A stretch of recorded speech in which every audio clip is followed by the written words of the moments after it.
Hello everyone. Today we have come up with yet another topic on early childhood care and education, which is language development domain.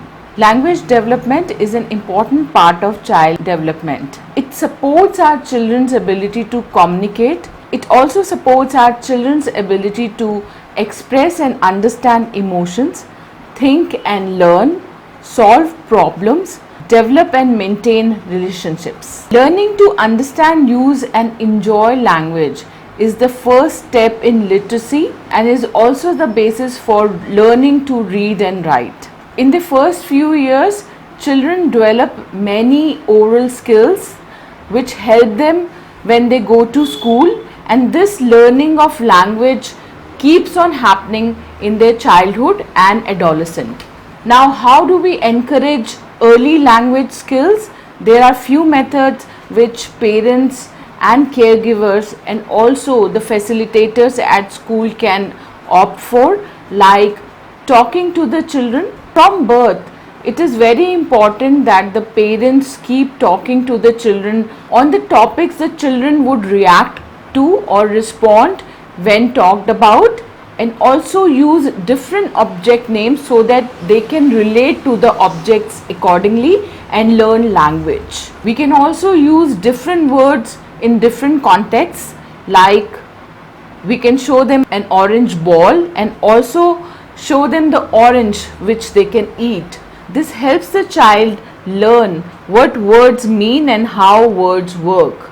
Also, when you're talking to the children, we should pause and let the child respond to whatever we are talking to them. As the child starts to coo, gurgle or blow raspberries, you can also respond to those communication methods by using coo or gurgles. If a child points to a toy, make a sentence and ask the child whether he or she wants that toy and wait for their response. And it's the same when the child reaches the next stage and starts making small sentences. You can respond and encourage your child to expand their sentences. For example, if the child speaks only one word, try to complete the sentence so that the children understand and learn how to complete sentences. When you understand and respond to your children in this way, it encourages them to form the sentences and learn the language quickly. The other method is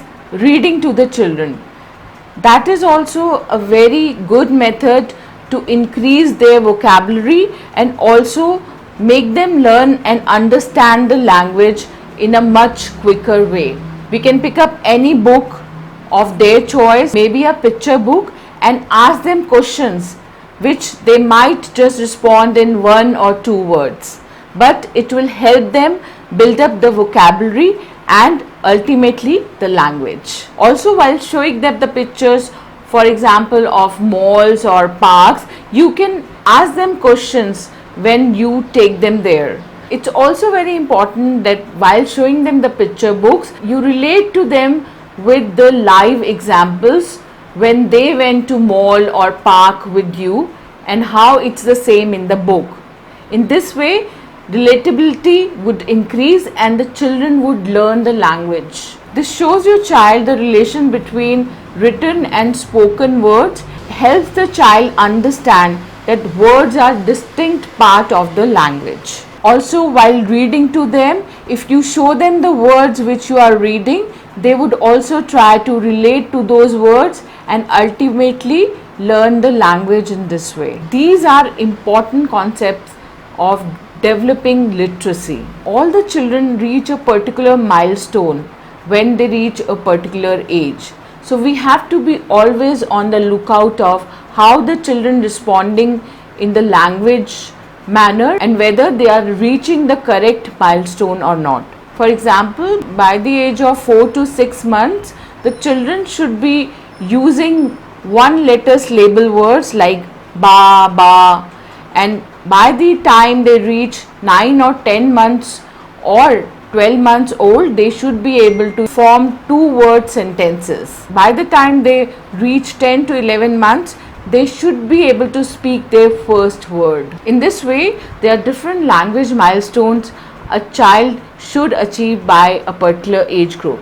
If we see or observe a change in this behavior or a change in a particular milestone not reached, it will be a very good idea to make sure that we see a child health care provider. Because if we understand or identify speech delays early in the childhood, we can help the children achieve these milestones by working extra or with the help of a health care provider. That would be all for today. If you have any questions or concerns related to early childhood development and care, you can contact us by clicking on the link below or calling on the number given. Thank you.